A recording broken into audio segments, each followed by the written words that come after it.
अरजित दास है। मैं कक्षा तीसरी A का छात्र हूँ। मेरे स्कूल का नाम केंद्रीय विद्यालय है। आज मैं गुजरात की लोक कथा सुनाना चाहता हूँ। इसका नाम है बुद्धि का सौदागर। एक समय की बात है, गुजरात के एक छोटे से गांव में एक गरीब लड़का रहता था। उसके पास खाने पीने का सामान नहीं था और उसके पास धन भी नहीं था। एक दिन उसने शहर जाने की ठान ली और वह शहर जाने के बाद शहर जाने के लिए निकला और शहर पहुंचने के बाद उसने एक दुकान किराए पर ले ली और उसके बाहर एक बोर्ड लगा ली जिस पर लिखाया था कि बुद्धि का सौदागर और यहाँ बुद्धि बिकती है, ऐसा लिखाया था बोर्ड पर। और उसके आसपास और भी दुकानें थी और उनके दुकान के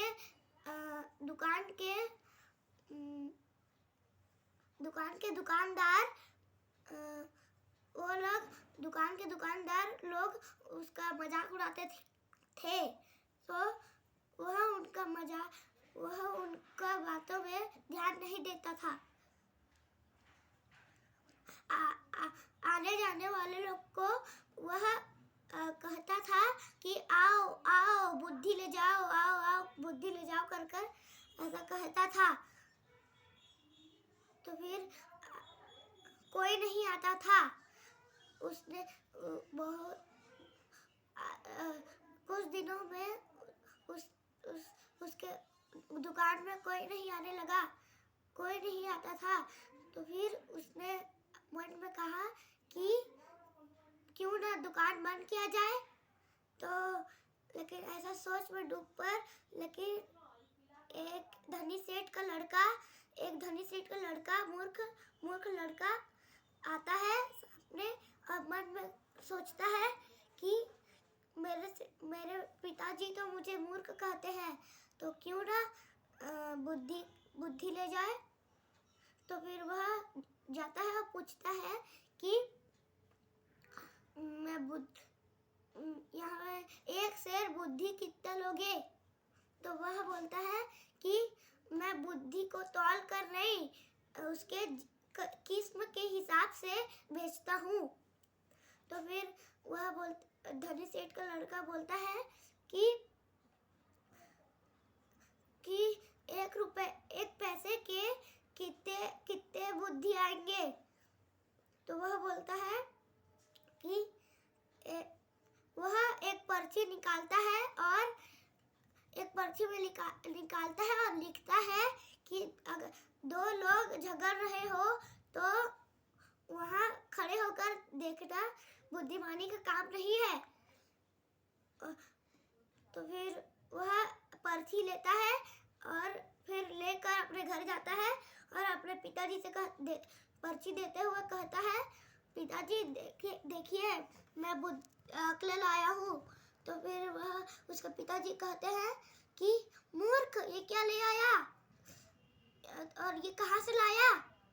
तो फिर वह बोलता है कि मैं यहाँ बुद्धि की सौदागर से लाया हूँ। तो उसके पिताजी उससे पर्ची लेके उस बुद्धि के सौदागर के दुकान पास जाते हैं और उसे भला बुरा कहते हैं और बोलते हैं कि तुम्हें लोगों को बुद्धू बनाते हुए शर्म नहीं आती। तो फिर वह बोलता है कि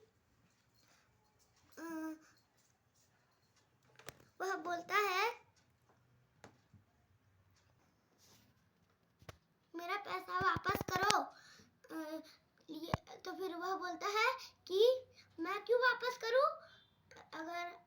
अगर आपको अपना पैसा वापस चाहिए तो आप मुझे लिख कर दो, लिख कर दो कि आपका लड़का मेरी सीख को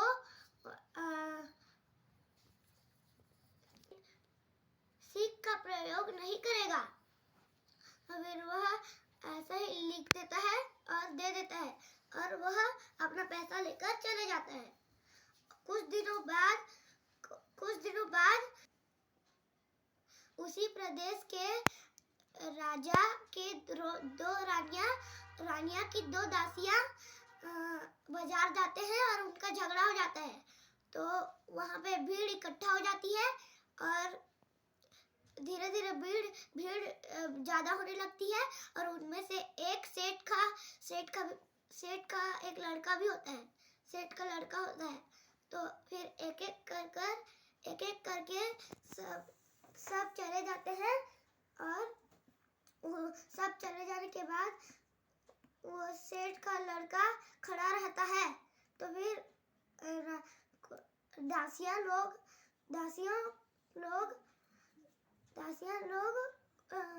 उनका गवाही बना लेते हैं और कुछ दिनों झगड़े की बात राजा तक पहुंच जाती है।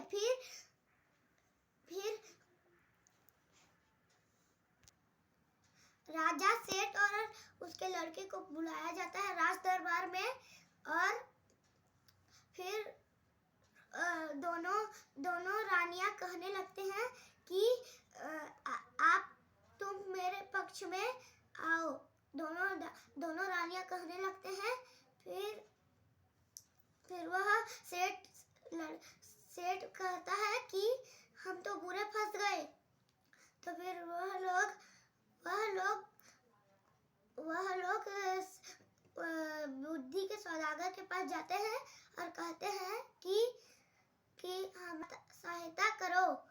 तो फिर वह बुद्धि का सौदागर बोलता है कि अगर तुम्हें आपको सहायता चाहिए तो मुझे 500 रुपए दो। तो फिर सेठ अपने जेब से 500 रुपए देता है और बोलता है कि ये लो 500 रुपए और तुम मुझे साधन बताओ करके। तो फिर वह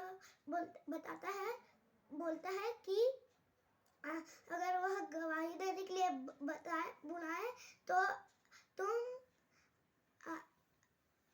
तुम लोग पागलों की तरह करना।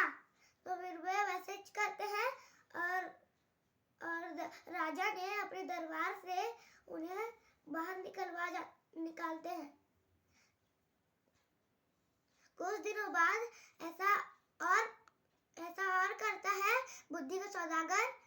ऐसा और कुछ भी करता है। तो ये बात राजा और रानी के कानों तक पहुंच जाती है। फिर वो राज दरबार में बुलाया जाता है। बुद्धि को सौदागर को राज दरबार में बुलाया जाता है। फिर राजा बोलता है कि सुना है तुम बुद्धि बेचते हो, मेरे लायक कुछ बुद्धि है? तो वह बोलता है तो फिर वह बोलता है कि जी हुजूर आपके लिए मेरे पास बहुत सारे बुद्धि है। तो फिर वह बोलता है एक मेरे लिए निकाल लो। तो फिर ठीक है बोलता है। तो फिर वह एक पर्ची निकालता है और 1 लाख रुपए दो करके बोलता है। तो फिर वह राजा बोलता है हाँ तुम्हें 1 लाख रुपए ही मिलेंगे। तो फिर वह एक पर्ची निकालता है और लिखता है कि कुछ भी करने से पहले एक दो बार बहुत बार सोच लेना चाहिए। तो ये बात राजा को बहुत अच्छी लगी। तो फिर वह दीवाल और पर्दे और अपने उसके दरवाजे और उसके बर्तनों पर लिखवा देता है। फिर ताकि वो भूल ना पाए और किसी को भूलने ना दे। तो फिर कुछ दिनों बाद से राजा बीमार हो गया और उसके मंत्री और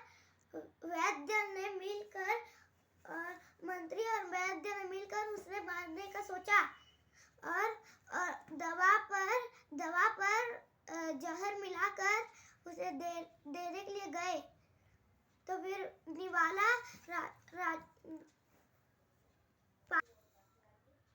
दवाई का प्याला जैसे ही पीने के लिए मुंह में रखता है तो फिर वो सोचता है, नीचे रख कर सोचता,